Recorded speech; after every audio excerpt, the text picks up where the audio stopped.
Maybe she can't have kids. That's why she's always so quiet, Marissa said, laughing loudly as everyone at the family barbecue turned to look at me.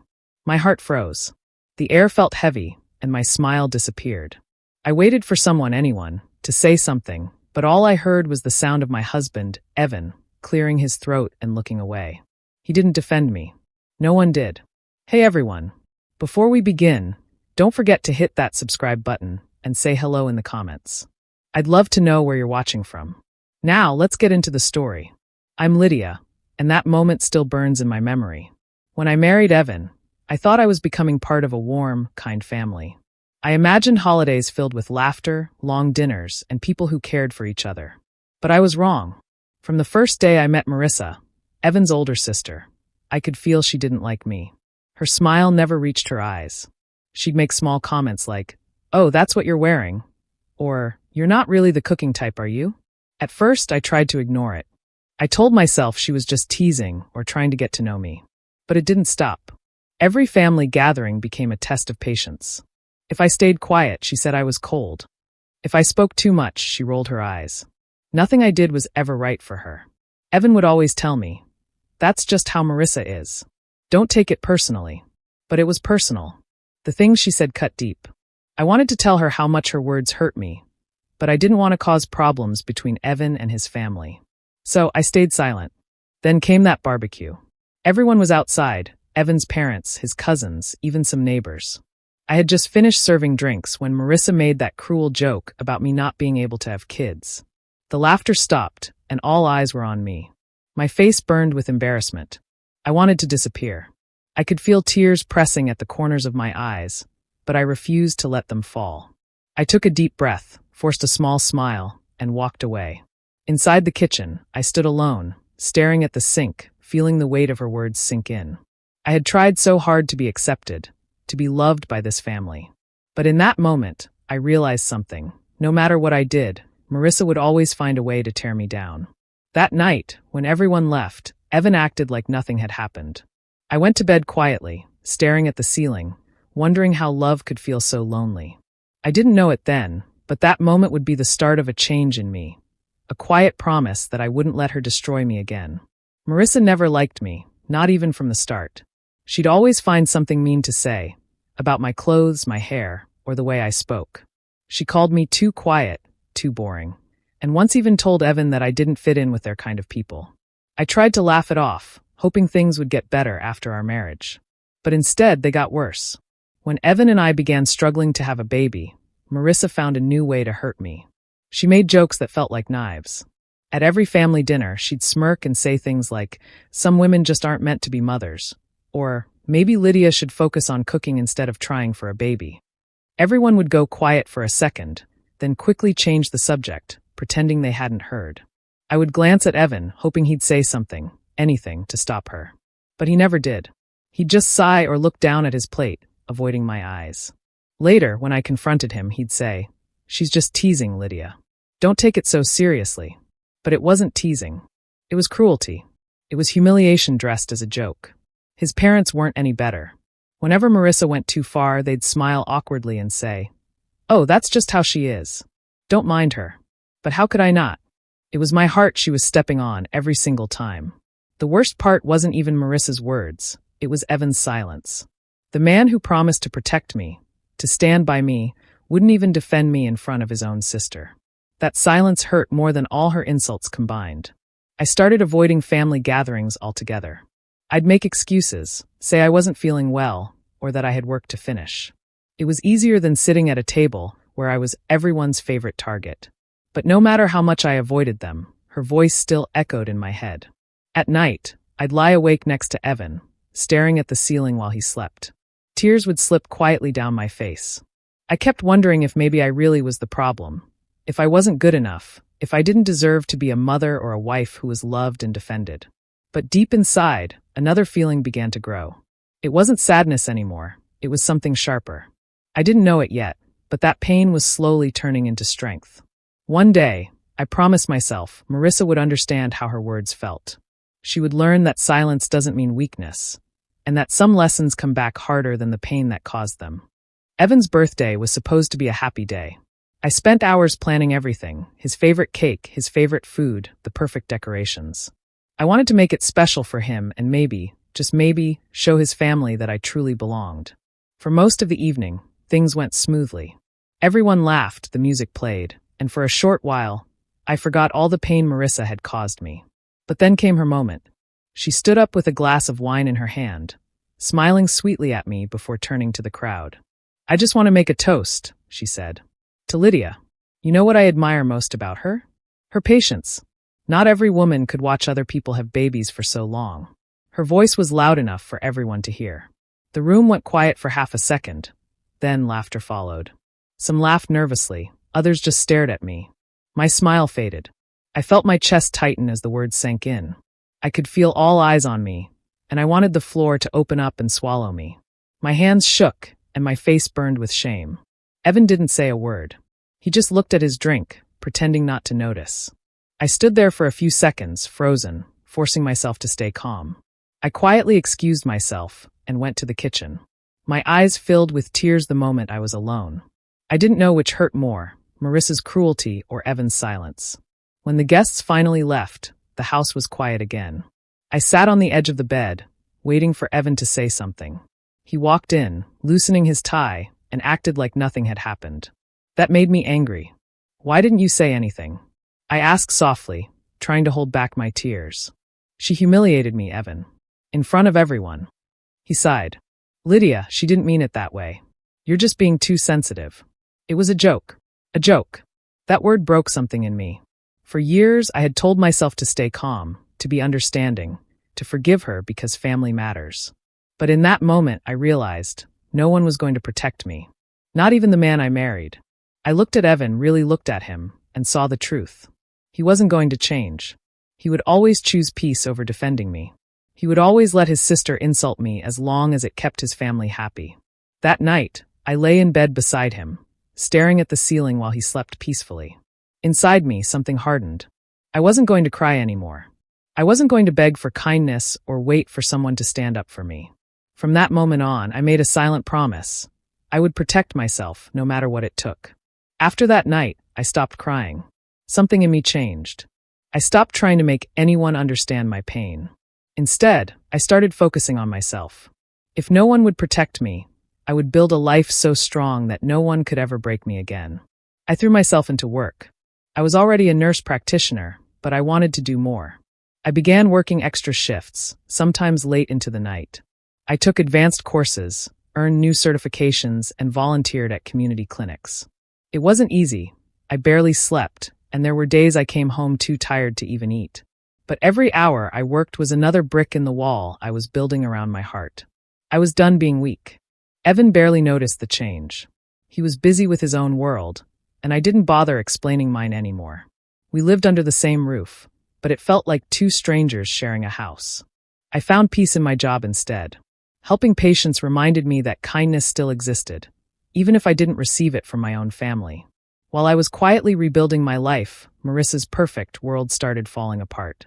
Her husband, Troy, lost his job after his company shut down. They had a big house, fancy cars, and a lifestyle that depended on appearances.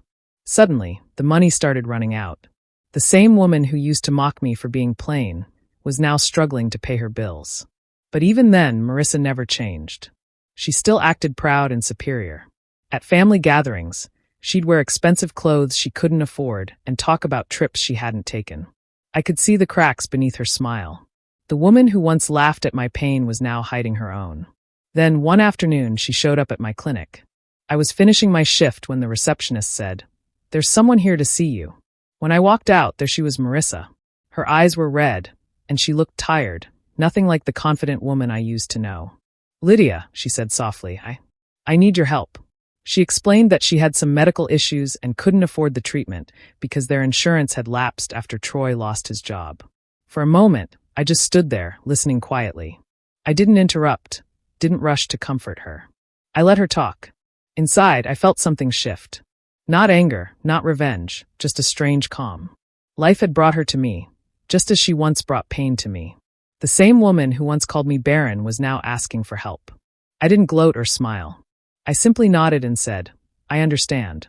As she left, I looked at her walking away, and deep inside I knew the universe had just handed me my moment.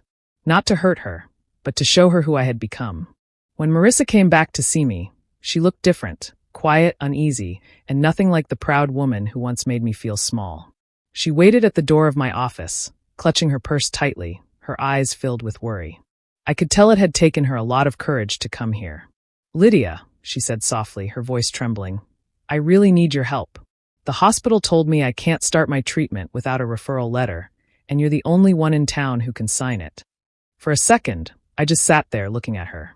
I remembered all the nights I cried because of her words, all the moments she made me feel worthless. The woman standing in front of me now was desperate, and for the first time, she wasn't laughing. She wasn't pretending to be better than me. I took a deep breath and kept my voice calm. "I'm sorry, Marissa," I said gently, "but I can't sign for family members or anyone I know personally. It's against policy." Her eyes widened. "Please, Lydia. You don't understand. I've already tried everything. I need this letter to start my treatment. You're the only one who can do it." Her words reminded me of all the times I needed help, and she turned her back on me. I had begged for kindness once too, and she laughed at me. But this moment wasn't about revenge or payback. It was about balance. It was about her finally understanding what her cruelty felt like. "I understand," I said softly, "but I can't risk my job. I'm truly sorry." She stood there for a long time, her face pale, her eyes filling with tears. "I didn't mean the things I said before," she whispered. I don't know. I was wrong." Her apology hung in the air, but I didn't say anything. I just nodded, my expression calm, steady.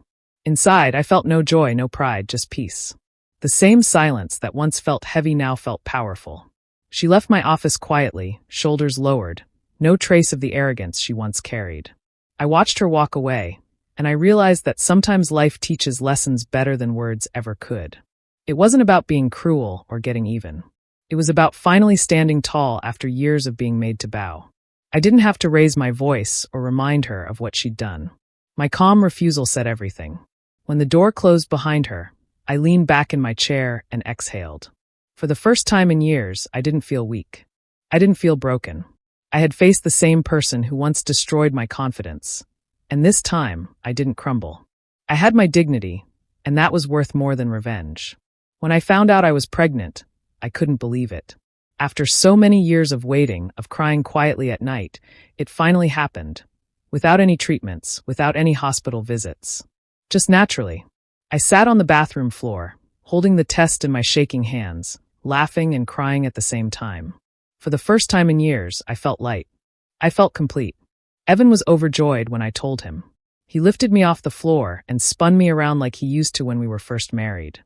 He couldn't stop smiling, and for a few days, everything felt right again. The house felt warm. The silence that used to hurt now felt peaceful. But Marissa couldn't hide her jealousy for long. She came over with gifts, smiling too wide, her words too sweet. "Oh, Lydia, I'm so happy for you," she said, but her eyes told a different story. I saw the tightness in her jaw, the quick glances she gave my belly. She'd always been the one everyone envied, and now that had changed. At first, I tried to believe she meant well. But small comments began slipping out. Once she said, "I hope you'll have the energy to keep up. Pregnancy isn't easy when you're older, you know." Another time, she laughed and said, "After waiting this long, I bet you'll be too careful to even let the baby cry." Each time, I stayed calm. I smiled and said nothing. I didn't need to fight anymore. I had already won in my own quiet way. Then came the family dinner. The whole table was filled with laughter, clinking glasses, and light conversation. I was glowing, even though I didn't say much. Everyone kept congratulating us, but Marissa couldn't stand the attention shifting away from her. She raised her glass and said, "I hope you can handle motherhood after waiting this long." The room went silent. My heart pounded, but I didn't flinch. I looked straight at her and smiled. "Don't worry, Marissa," I said softly.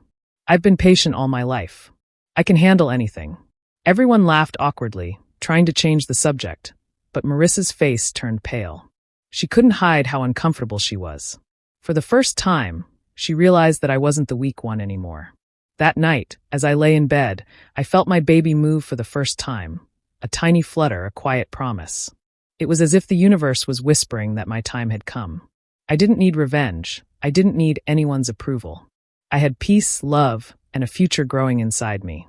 And that was more powerful than anything Marissa could ever take from me. Not long after my pregnancy, everything began to fall apart for Marissa. Her perfect life, the one she had always bragged about, started to crumble. Her husband, Troy, finally had enough of her sharp tongue and constant gossip. One day, he simply packed his bags and left. People whispered that he couldn't stand the way she talked down to everyone, even him. Soon after, Marissa lost her job. Her reputation in the community had already been damaged by her pride and bad attitude. No one wanted to work with someone who thought she was better than everyone else. Her friends, the ones who used to laugh at her jokes about me, slowly disappeared too. They stopped answering her calls and stopped inviting her anywhere. When she couldn't keep up with her bills, she lost her house. The same house she once showed off during every family gathering, boasting about how not everyone can live like this. I heard she moved back in with her parents, the very people she used to mock for being too simple. Life has a way of teaching lessons in silence. Evan's family felt sorry for her. They said things like, "Poor Marissa, she's had such bad luck." But I didn't see it as bad luck. I saw it as truth catching up with her. Still, I couldn't bring myself to hate her.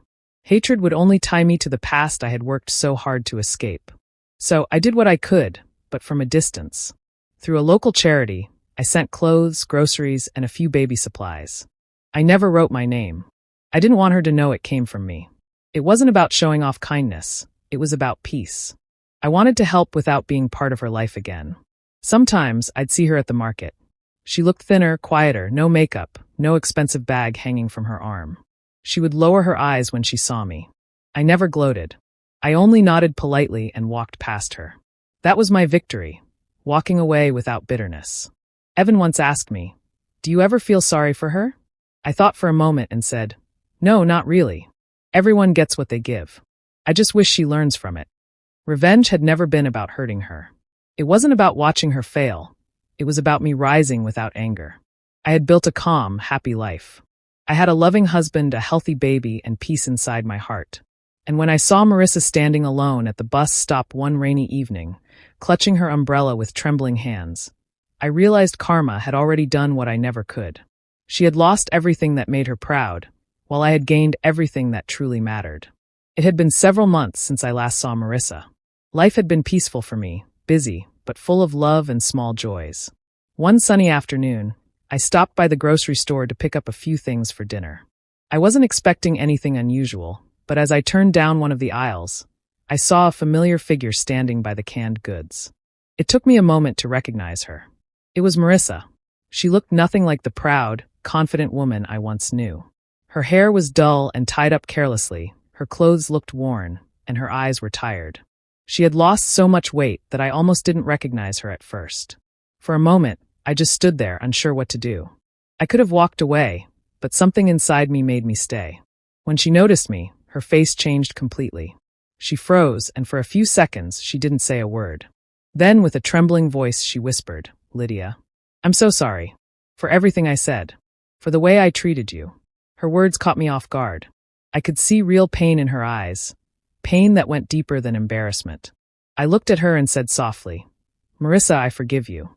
What you said hurt deeply, but words can heal if we stop using them as weapons." Her lips trembled, and then tears started rolling down her cheeks. Right there in the middle of the grocery store, she began to cry. People around us turned to look, but I didn't care. I gently touched her arm and said, "It's okay. Everyone makes mistakes. What matters is that you learn from them." Marissa wiped her tears with the back of her hand. "I was so cruel," she said quietly. "I thought I was better than you. But now I see how wrong I was. You were always kind, and I just kept tearing you down." I could feel her regret. And for the first time, I didn't see her as the woman who mocked me. I saw her as someone broken by her own choices. She had finally realized that the world she built on pride and jealousy had crumbled because of her own actions. "I'm not perfect either," I told her gently. "But I learned that kindness is not weakness. It's strength. It's what keeps us standing when others fall." She nodded slowly, her eyes full of shame, but also relief. It was as if a heavy burden had lifted off her shoulders. "Thank you, Lydia," she whispered. "You didn't have to forgive me." I smiled softly. Sometimes forgiveness isn't for the other person. It's for our own peace. We stood there for a few seconds, and then she turned to leave, still wiping her tears. I watched her walk away, and for the first time, I felt truly free. Forgiveness had closed the final chapter of my pain. I walked out of that store not as a victim of Marissa's cruelty, but as a woman who had found strength, peace, and healing in her own heart. When my baby girl, Amelia, came into the world, I felt a happiness I had never known before. She was tiny, soft, and perfect in every way. I held her close and whispered to her about all the love and care she would have in her life. In that moment, nothing else mattered. No past pain, no arguments, no hurt words. All that mattered was her and the new life we were starting together. A few days after she was born, I found a small note waiting for me. It was from Marissa. I wasn't sure why she had sent it. We hadn't been close for a long time, and our relationship had its rough moments. But in her handwriting, the note simply said, "You'll be a wonderful mother. Thank you for showing me what grace looks like." The words were short, but they carried weight. I read them several times, trying to understand why she had sent such a note. I realized that life has a strange way of teaching lessons. Sometimes people who hurt us or misunderstand us may still recognize the good we do. Sometimes the world does not reward anger or revenge, but quiet strength and kindness. Reading Marissa's note, I felt a sense of calm that I hadn't felt in a long time. I didn't feel the need to reply or explain myself. The note itself was enough to remind me that holding on to bitterness only makes life heavier. Watching Amelia grow over those first few days, I understood more clearly what I wanted from life. I wanted peace. I wanted to be a mother who led with love, patience, and understanding. I wanted to show my daughter how to face challenges with dignity, how to forgive without forgetting, and how to carry herself with confidence even when others doubt her. That small note from Marissa reminded me that our actions, more than our words, speak the loudest. There was no dramatic confrontation, no shouting or accusations. There didn't need to be. Sometimes the strongest way to teach a lesson is to live well. I focused on my daughter, on building a home filled with warmth and laughter. I surrounded myself with people who supported me, who encouraged me to grow, and who reminded me of the good in the world. Life became quieter, but it also became richer. I understood that revenge is not always about proving someone wrong or making them feel the same pain they caused. True strength comes from carrying on, creating happiness, and letting go of the things that no longer serve you. Marissa's note was a small acknowledgement, but it meant something bigger. It showed me that even those who have seen our struggles can recognize our growth and our dignity. As Amelia slept in my arms, I promised myself that I would keep this lesson close. I would choose peace over anger, love over resentment, and life over bitterness. The best way to show strength is not through conflict, but through the way we live each day, the way we nurture those we love, and the calm confidence we carry within ourselves. In that quiet moment, I knew that I had learned one of life's simplest and most important truths. Living well is the greatest victory we can ever achieve. Years passed, and my daughter grew into a lively little girl. Watching her run, laugh, and explore the world made me think about how much words can affect people. Words can hurt deeply, leaving marks that take time to heal. But they can also encourage, comfort, and inspire. I realized that every word we speak matters, whether we intend it to or not. Life had taught me that silence can be strong. Sometimes, saying nothing in the face of cruelty or mockery is the best response. It protects your peace and stops anger from growing. But silence alone is not always enough. There are times when you must speak up for yourself. Standing firm, expressing your truth, and showing confidence in who you are is even stronger than staying quiet. True strength is knowing when to act and when to let things pass. Watching my daughter play reminded me of all the lessons I had learned. I wanted her to grow knowing that life will have challenges, and some people will try to bring her down. But those moments should never define her. How she responds, how she treats others, and how she carries herself are what truly matter. Cruel words lose their power when we refuse to let them control our feelings or actions. I thought about people who had once tried to hurt me with their words. I felt no bitterness toward them anymore.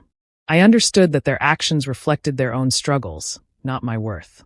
Holding on to anger only makes life heavier, but choosing peace, forgiveness, and self-respect makes it lighter. Living with grace and dignity became my quiet way of winning.